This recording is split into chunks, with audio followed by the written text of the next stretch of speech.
Welcome to Yard Talk. We are your hosts, Bryn and Maddie. I'm Bryn. I'm Maddie. This is our first episode. We have done a small introductory recording, which you can find on our social media platforms. But however, this is our first video.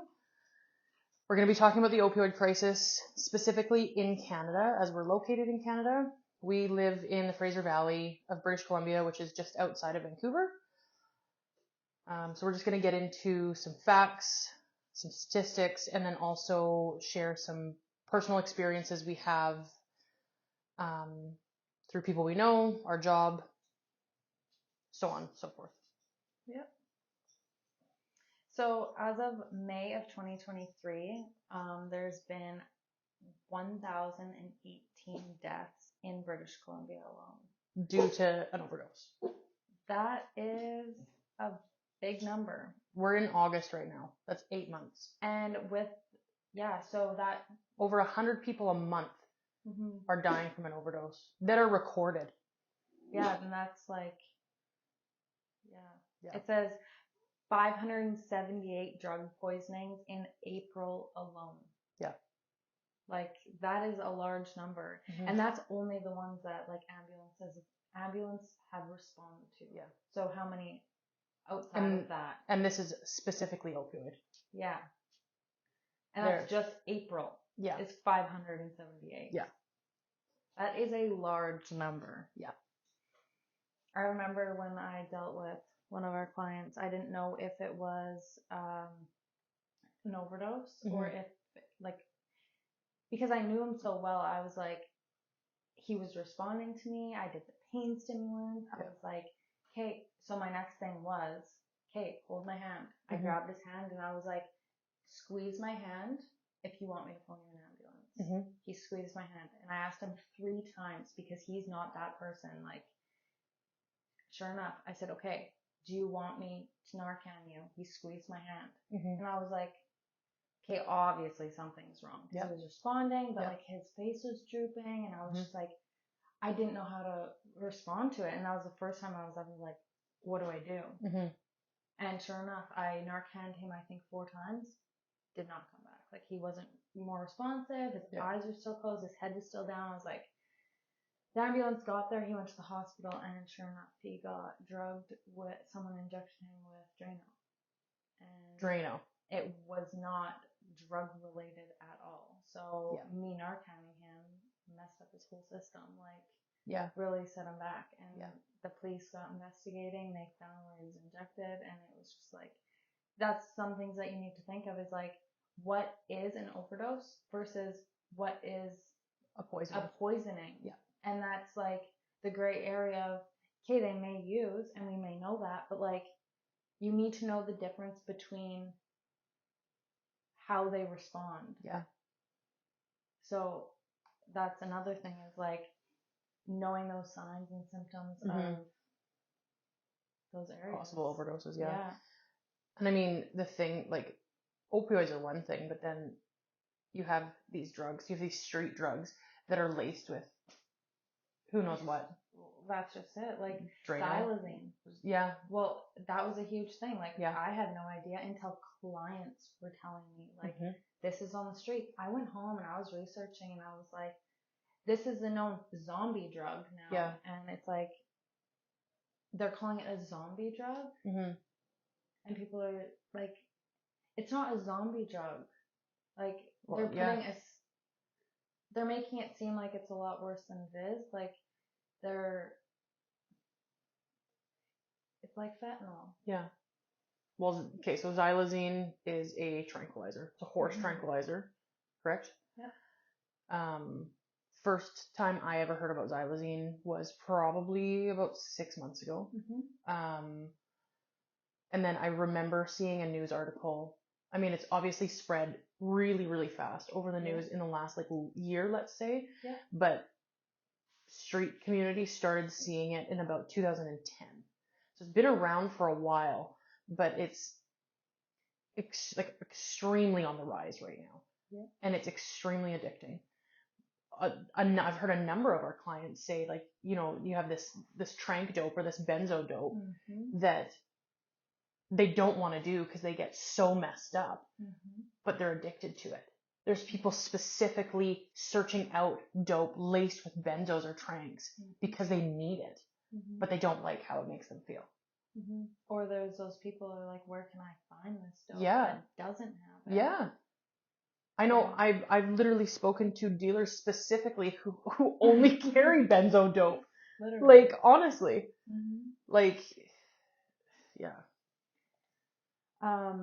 So in research, I found that the first wave of the opioid crisis was in 1990. And then that was from prescribed medications. Yeah. From doctors. Yep. I would say, not a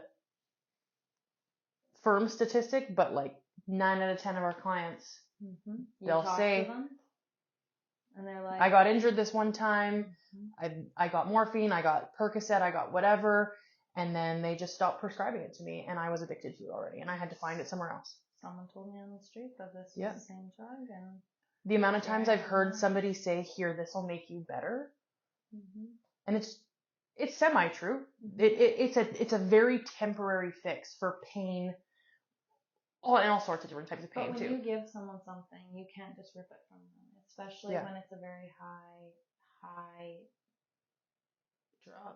Like, you're giving it to somebody, they now are addicted to it because you just gave them opioid to relieve their pain, fix themselves. And then you're gonna take that from them after what, a month, whatever, probably longer than that. But then what? Like, why don't you down the dose rather than taking it from them, because they're gonna find those alternatives. Well, of course, and it's just like an addiction as simple as nicotine.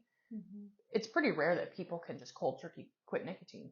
They need to cut back, and that's with any known addiction issues. You lower doses. The second wave was in 2010, which then they seen rapid increases of overdoses. Specifically with heroin, which then heroin is like fentanyl. Then it later on turned to fentanyl. Heroin's become almost complacent nowadays because it's fentanyl for sure. But that was 2010. So between 2010 and now, I guarantee you, there's been a significant increase in that. And I want to say another wave probably would have happened in about 2019, 2020. Just before COVID. Just before or during COVID. I would say, during COVID, because I bet you, and this, I don't know for sure, but people got laid off, lost their houses, turned to all sorts of maybe things. Turned back into drugs. Absolutely. Turned to the streets to make money. COVID ruined people's lives. But back to like doctors, like I feel like that is a major thing that people don't realize is like it could be anybody. Like you could get a surgery, you can get anything. And it's just like, well, even something as simple as like I got my wisdom teeth taken out when I was 19 or 20, and I was prescribed Percocet, I believe, and wow. What a drug. Right? Honestly, though. It's like me with the morphine situation. When I broke my arm, I was like, morphine. I looked at my mom and I'm like, holy shit. I have never felt like this before. Like, I had scoliosis. My back always hurt. And I'm like, in awe. I'm like, give me more. Like, grade 4. Like, that young. And you're going to give someone morphine? Like, 10 years old. Like, it's so messed up. It blows my mind. And I still remember to this day, at 24 years old, how I felt in that moment. And I was like, the whole world around me did not matter. I was just like in awe of how I felt. I was like laying in that bed and I was like, keep it coming. Like, get used to this. Give me more. No, for sure. I felt so good. And okay, another thing that I've noticed too, and I've like people in my own personal lives have gotten addicted to prescribed painkillers. So generally opioids. There becomes a moment of time where That sucks. So Click low power mode. Is it? Yeah. Okay, cool. Taking it orally as a pill doesn't work as good. So they inject it. They crush it, they snort it, they inject it, they smoke it, they do whatever. Their last resorts, but then they become first resorts. I saw that for the first time probably about a month ago. Someone who doesn't even use drugs, and it was a T3. Yeah. Codeine. They came up to me and they were like, just so you know, I'm going into the OPS booth. This is what I'm doing. I am smoking it. It's not really doing much for me when I just take it. And I'm like, thanks for telling me. I will keep an eye on you. Yep. But it's just like, it's not doing anything for you. So they do turn to those other options. Absolutely. It's their bloodstream quicker. At the end of the day, like I even know people that have used things like ADHD medications. Yeah. They had the same effects as methamphetamine. Well, and it's like, to study, I'm gonna take Adderall. Yeah. Or whatever. Yeah. Like, isn't that an opioid? Adderall is it's a stimulant. Sorry, Ativan. Ativan. Yeah. Like, honestly, like, I know someone who would faithfully take it because they couldn't focus. Yep. And they're like, I'm just gonna do it. Yep. I got my homework done. Yeah. It's like anybody. Like, you may not even know. Yep. And they're... Well, me personally, like I'm diagnosed ADHD. I got diagnosed when I was 14, and I have not used any medications pretty much my whole life up until this past year. I was given Vyvanse, which I asked them to specifically write the prescription as like a PRN, so like as per needed, because I didn't want to be on it every single day. So they gave me a certain dose that I could take when I needed it.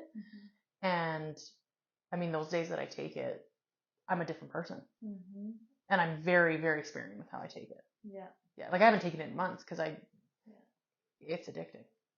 It really is. I went to the hospital for a panic attack and I don't remember what they gave me. But it was a little small pill that just goes under your tongue. Under your tongue, yeah. And man, it hits that bloodstream quick. Took it, I couldn't even be around anybody. Like I couldn't. Like I was in my room. Yeah. And I remember one person like came up to me and they were like, "What is wrong with you? Like you're not being yourself." Like it hit me so bad. I got like anxiety and I was like in the room, lights off, door shut, and I'm like sitting there. I'm like, what's happening right now? Can this go away? Yeah. Like it wasn't even a good feeling. I know. And it wasn't like a relief of like I'm having a panic attack and now I'm not. Yeah. It was like almost gonna give me another one because of like how high the dosage was. Because the effects of it. But like in the end, what can we really do to help? It's a tough one. I know. It is a tough one. It's like people have so many different opinions on this topic too. There's so many biased opinions. There are, you have your average people who assume that, ambulance, like paramedics and stuff, responding to an overdose. I've responded to an overdose myself and had someone drive down the road, yell out the window saying, "What a good use for our tax-paying dollars." So there's people like that who have opinions like that and think that, their tax money is going to enabling somebody's addiction. And you know what? I do understand where people get that thought from, but what we're doing right now is trying to educate people and like retrain their brains as to why it's not that. Like your tax money, promise you, isn't going to a bad cause. Like at the end of the day, that person would have died. And you know what? There's people out there that would think, well, maybe they should have because of the choices that they made. Well, they're human too, and that's what pisses me off. Absolutely. And I'm like, yep. Two things. They have a fucking heart. Yeah. They do. People are people at the end of the day. You and I have a ton of compassion, and that's one of the reasons that we're doing this. And it's one of the reasons what we do for our job. like just gaining connections or rapport with clients. Yeah. And hearing their story has changed my whole outlook on life. My yeah. whole yes. life. Absolutely. Because absolutely. They're human. They have a heart. Yep. And you know what? A lot of them, they all. I'm just lost at words. Like I honestly. You know what I try and think about is like they're human too, and that's all I can really say. Totally. Is like. I just love them all. I know. Like I truthfully do. Yep. And like, yeah, that's a big word, but they need to see that. The only way they're gonna overcome their addiction is by having people that care about them. Yeah, having people by their You can't. side saying, it's almost nearly impossible to do it on your own. Yeah. Oh, for sure. And like, yeah, we may not fix everybody, but seeing people go from where we started off when we first met that person to where they are now, and it's like mind blowing. Yeah, it really is. Yeah. Whether they've lowered their usage or like you name it, like honestly, like I can think so many people right now. 100%. Like, I'm so proud of you. Yeah. I am so proud of you. Yeah. Their whole personality has changed. Yeah. And like, it's very, very small things when they even follow through with a task. It could have been getting up, having a shower, and completing that one simple task. That it's like, hey, so you did that. Yeah, it is. And it's like, I'm proud of you. Yeah. It may be that, but I'm proud of you. Yeah. And you know what? It's the same thing. Not even just addictions, but like you go into mental health. Like I myself have struggled with mental health issues for years. And there would be times where I wouldn't shower for days and days and days on end because it seemed like such a chore to get up and do. And that one time I would finally do it, it like, I completed that. I was like, okay, if I can do this, then I can do another thing too. Yeah. So it's the really little steps that we have to recognize and congratulate them on. I also, something that people I feel like seem to forget is like these people that struggle with addictions, they came from somewhere. They were still a person before their addiction issues. And that all looks different to each and every one of them. 100%. There are people that are born into addicted homes and, you know, live that life their whole life. Or there's people that don't find substances until way later on in life. Way later on. Like thankfully I was born into a home that did not have a ton of substance use issues, addictions, anything like that. But I found substances in high school.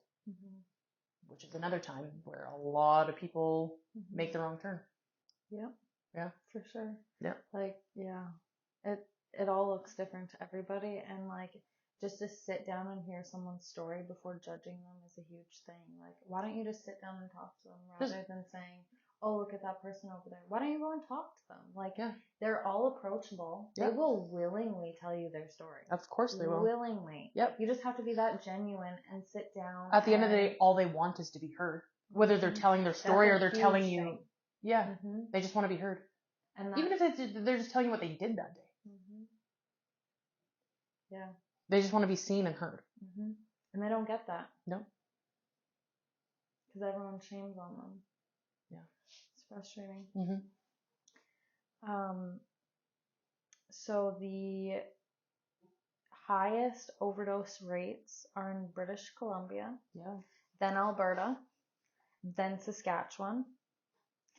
The highest rates of accidental stimulant-related hospitalizations were in BC, the Territories, and Saskatchewan. Yeah. 12.7% of Canadians aged 15 years or older used opioids to relieve pain. Yeah. Like that, and that's the stuff we were talking about before. Simple thing, like the stuff that morphine, Percocet, stuff like that, the stuff that the doctors prescribe and like willingly prescribe.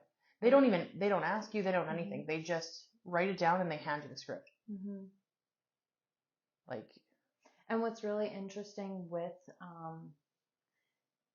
all like the opioid crisis, I guess you'd say, is like the things that they've brought into it, like the harm reduction aspect. Yeah, like yeah, for sure. Methadone, Suboxone, like all of that. It's like a game changer. I was talking to someone yesterday and they're like, oh, I'm going to go see the doctor. I'm going to get back on it.